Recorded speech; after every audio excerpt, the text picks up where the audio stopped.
இந்த வீடியோவில் வந்து நம்ம ccna கோர்ஸ் ரிலேட்டடாக எப்படி நம்ம ரவுட்டர்ஸ் யூஸ் பண்ணி கான்ஃபிகர் பண்ணுறோன்னு பார்க்க போகிறோம்.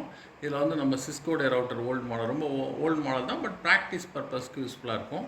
ஏன்னா ஒரு ரியல் டைம் ரவுட்டரில் எப்படி கனெக்ட் பண்ணுறது, முதல்ல வந்து நம்ம பேக்கெட் ட்ரேசர் யூஸ் பண்ணுவோம், GNS3 அது போல் சாஃப்ட்வேர் பேஸ்டாக யூஸ் பண்ணுவோம். ஃபைனலாக ஒரு ப்ராக்டிக்கல் ஹேண்ட்ஸ் ஆன் வேணுன்றதுனால இது போல் சிஸ்கோ ரவுட்டர்ஸ் யூஸ் பண்ணுவோம். இதில் பார்த்தீங்கன்னா சிஸ்கோ 1800 சீரிஸ் உள்ளது, ஓல்டு மாடல் தான் இது. பட் வந்து நம்ம இதில் வந்து பேசிக் கமெண்ட்ஸ்லாம் கொடுத்து ஆக்சஸ் பண்ணும்போது நமக்கு ஒரு கான்ஃபிடென்ட் வந்து பில்ட் ஆகும். இது L3 லெவலில் வரும், சரிங்களா? இது பேக்கில் உள்ள இந்த கனெக்டர்ஸு. இதில் வந்து பார்த்தீங்கன்னா கன்சோல்னு இருக்குது. கன்சோலுடைய இந்த இதோடைய இது என்னென்னா சீரியல் கேபிளை கனெக்ட் பண்ணி நம்ம வந்து புட்டி சாஃப்ட்வேர் மூலிமா ஆக்சஸ் பண்ணலாம். இதெல்லாம் ஃபாஸ்ட் ஈத்தர்நெட்டு. இந்த ஃபாஸ்ட் ஈத்தர்நெட் வந்து பார்த்திங்கன்னா நம்ம வந்து சுவிச்சஸ் கனெக்ட் பண்ணி லேண்ட் நெட்வொர்க்கு யூஸ் பண்ணிக்கலாம். இது வந்து இது ஸ்டோரேஜுக்கான SSD இது, சரிங்களா? அடுத்தது வந்து இதில் வந்து DTE DCEன்னு சொல்கிறாங்க.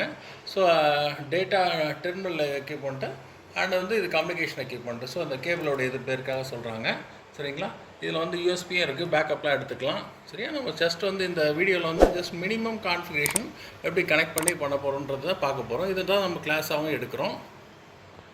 இது வந்து RJ45 கேபிள். இது வந்து நம்ம கன்சோல்னு போர்ட் காமிச்சோம் இல்லையா, அதில் கனெக்ட் பண்ண போகிறோம். இது இன்னொரு போர்ட் வந்து இது கம்யூனிகேஷன் போர்ட், அதாவது சீரியல் போர்ட்டில் போட்டுக்கணும். அப்படி இல்லைன்னா ஆட் ஆன் கார்டு வாங்கி அது PC ஸ்லாட்டில் கம்யூனிகேஷன் போர்ட் இருக்கிற போல் வாங்கி பண்ணிக்கணும். இந்த கேபிள் வந்து கம்யூனிகேஷன் போர்ட், அதாவது காம் போர்ட்டில் கனெக்ட் பண்ணிவிட்டேன். இன்னொரு கேபிள் இந்த முனையை வந்து கன்சோலில் கனெக்ட் பண்ணியிருக்கேன். இதில் வந்து பார்த்திங்கன்னா நமக்கு புட்டி வழியாக கனெக்ட் பண்ணியிருக்கேன். சீரியல் கேபிள் வச்சு பூட் ஸ்ட்ராப் ப்ரோக்ராம் ஸ்டார்ட் ஆகிருக்கு.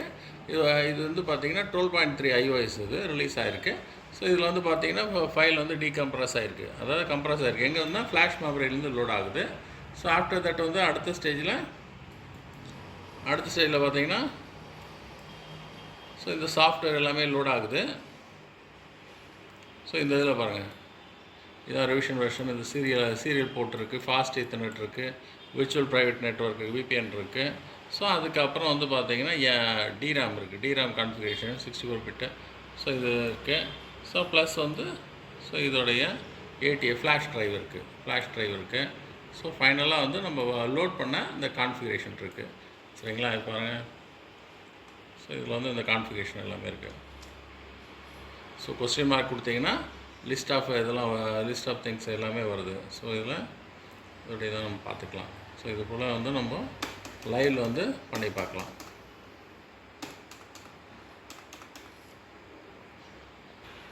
ஷோ IP ரூட்னு கொடுத்துருக்கேன். ஷோ IP ரூட்னா என்னென்ன ரூட் கனெக்டாக இருக்கோ அதெல்லாம் காமிக்கும். Connected route, directly connected route இது. அடுத்து D refers to EHRP, மறுபடியும் கனெக்டட் ரூட் இது. ஸோ இதெல்லாம் வந்து கனெக்டட் ரூட்டு. ஸோ இதான் தீஸ் திங்ஸ் வந்து நம்ம வந்து இதில் எல்லாமே இந்த கண்டென்ட் எல்லாமே இதில் இருக்குது, சரியா? Okay, thank you. இன்னொரு வீடியோவில் பார்ப்போம்.